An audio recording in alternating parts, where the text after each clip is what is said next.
Hello, my name is Dr. Anthony Basil, and I welcome you to my presentation about the key factors of a successful FE to HE strategy for city and guilds.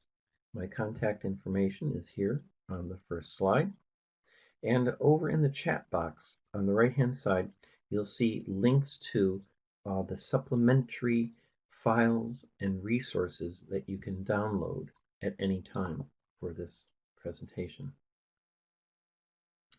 Over here on the next slide, we're looking at an outline. There'll be two parts to the talk. First of all, I'll highlight some of the key issues which are expanded on the handouts page that you can download from the zip file. And then we'll do a bit of a hands-on building exercise. If you have some paper cups, you can actually conduct this workshop yourself. So what are the key issues to move into higher education strategy? Well, I've done a bit of research and there are several areas. First of all, employability is key.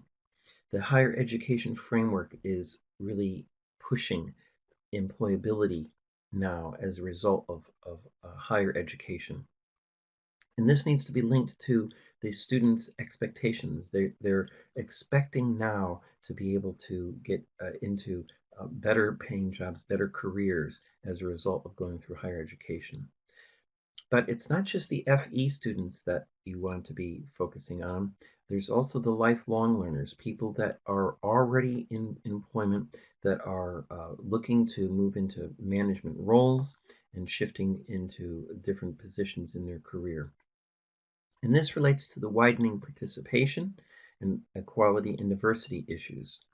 We're looking to see a kind of sustainable leadership and management role, and this is highlighted by the C&G ILM program. We also want to develop organizations to help them have learning cultures. There's the opportunity to provide a global audience, so they are getting the academic skills that they need to move into higher education.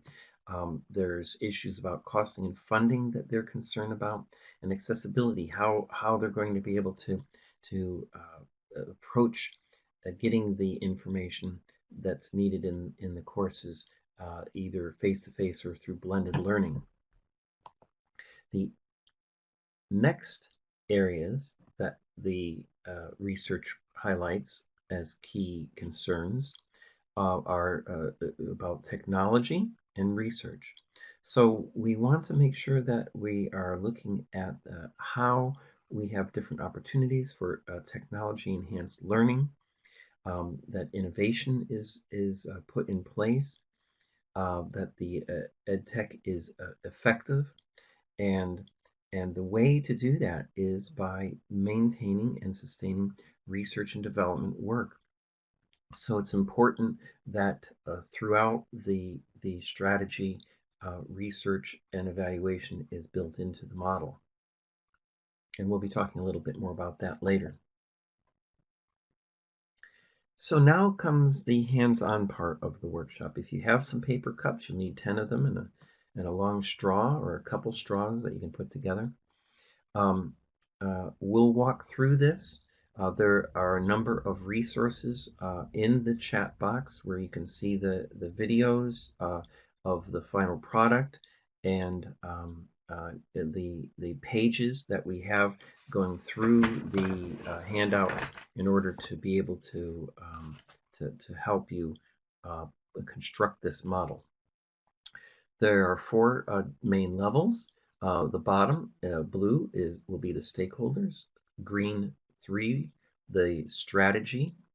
Number 4, the action plan in pink. And then the final, on the top, lessons learned. But then going through out this model, you can see that evaluation and reflection is an important part. All right, so let's deconstruct this whole thing to see what it looks like. We'll start off on the bottom with the 4 uh, stakeholders that we've got represented. If you're doing this as a workshop, it will be as many stakeholders as you can brainstorm. You can write on the side of the cup and expand this. But some of the key ones that we're looking at, which are detailed in the handout, going on the zip file, will be, of course, government policies, and uh, then supportive technology that was mentioned earlier. We can't forget the client, the learner themselves. Okay, what's their profile?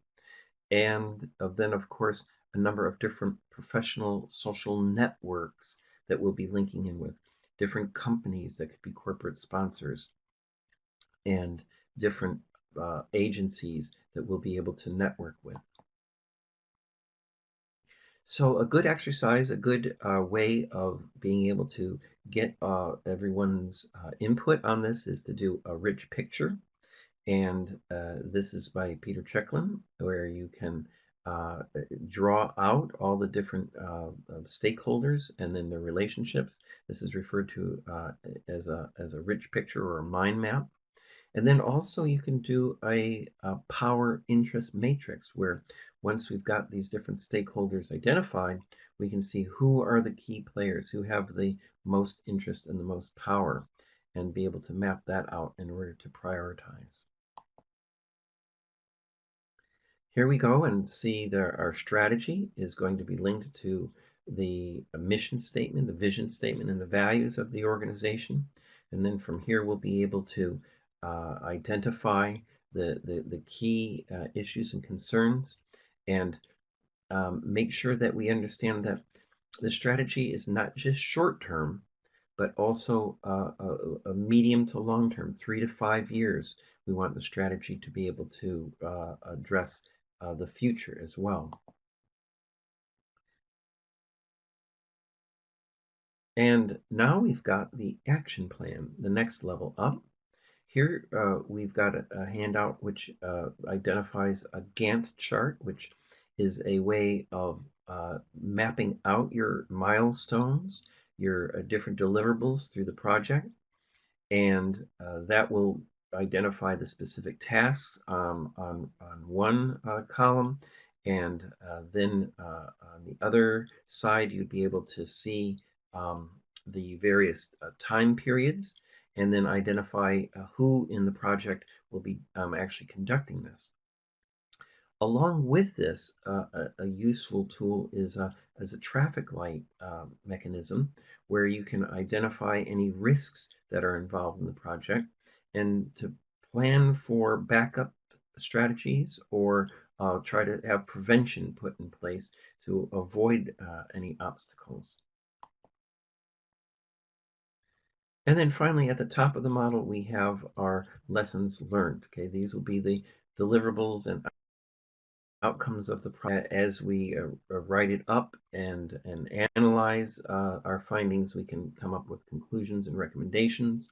And this will help us in terms of the predictions as well, where we can see the strategy going in the future. Because the project won't be just one sample, it will be a pilot which then can be replicated and become scalable into larger opportunities. As I mentioned in the beginning, we want to make sure that review or evaluation is put through all the different stages, so that we're collecting data, that we're making sure that we're making informed decisions, and then we reflect on this as we're going through, so that we make sure that we're able to get the evidence to support our decisions. So that was my presentation. I hope you found it interesting. And if you have any questions, please do email me. And I look forward to hearing from you. Thanks very much.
for evaluation is put through all the different stages so that we're collecting data, that we're making sure that we're making informed decisions, and then we reflect on this as we're going through so that we make sure that we're able to get the evidence to support our decisions.